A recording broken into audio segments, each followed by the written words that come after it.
Hello friends, welcome to அரிசி சமையல். இன்றைக்கி நம்ம வீடியோவில் சுண்டை வத்த குழம்பு வச்சுக்கலாம். மணத்தக்காளி வத்தல் குழம்பு. நான் ஒரு 25 கிராம்ஸ் இருக்கும். ஒரு வடகம் வச்சுருக்கேன். இப்போ வடகம் போட்டுக்கலாம். ஒரு காஞ்ச மிளகாய் கிள்ளி போட்டுக்கலாம். பெருங்காயம் போட்டுக்கலாம். ஒரு 150 கிராம் சின்ன வெங்காயமும் பூண்டு 2 கட்டி உரித்து வச்சுருக்கேன். 2 தக்காளி மிக்சியில் அரைக்கிறதுக்காக கட் பண்ணி வச்சுருக்கேன். சின்ன சைஸ் தக்காளி அவங்கவுங்க குடும்பத்துக்கு ஏற்ற மாதிரி போட்டுக்கோங்க. வடகம் பொரிஞ்ச உடனே நம்ம சுண்டை வத்தலை போட்டுக்கலாம். நான் பொரிச்சு எடுத்து வைப்பேன். அது மாதிரி எடுத்து வைக்கிறேன். அப்படி டைரெக்டாகவே பண்ணிடுறேன். சுண்டை வத்தலை மணத்தக்காளி வத்தலை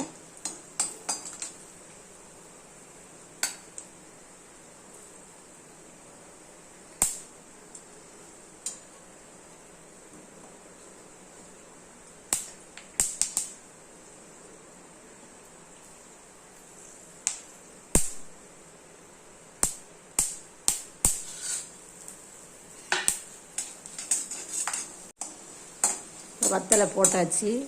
அது பொரிஞ்ச உடனே நம்ம வெங்காயம், கருவேப்பிலை, பூண்டு எல்லாம் போட்டுக்கலாம்.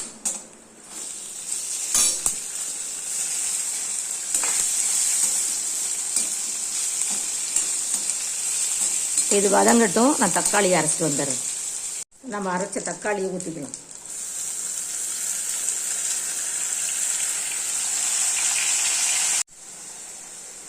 மஞ்சத்தூள் ஒரு அரை ஸ்பூன் சின்ன ஸ்பூனால் போட்டுக்கலாம். குழம்புக்கு தேவையான உப்பு போட்டுக்கலாம். கல் உப்பு போட்டுக்கேன்.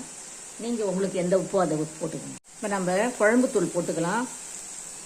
1 2 3 நான் 4 ஸ்பூன் போட்டிருக்கேன்.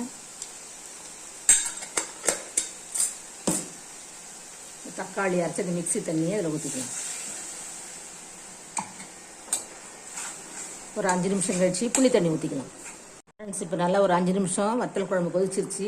இப்போ நம்ம புளி ஊற்றிக்கலாம்.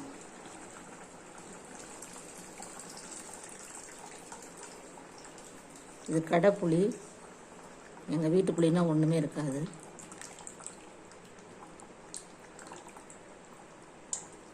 இன்னும் ஒரு 5 நிமிஷம் கொதிக்கட்டும்.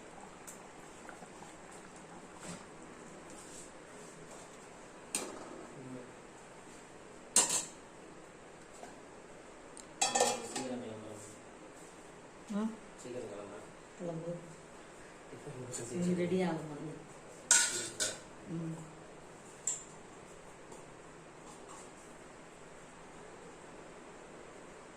ஃப்ரெண்ட்ஸ், நம்மளோட மணத்தக்காளி குழம்பு ரெடி ஆயிடுச்சு. நாட்டு சர்க்கரை ஒரு அரை ஸ்பூன் போட்டுக்கலாம்.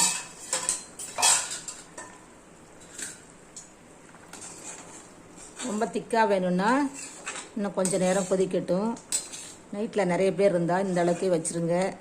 எங்கள் வீட்டில் இப்போ ஒரு மெம்பர்ஸ் 1 2 கூட இருக்காங்க. வச்சு தாராளமாக சாப்பிடுவாங்க.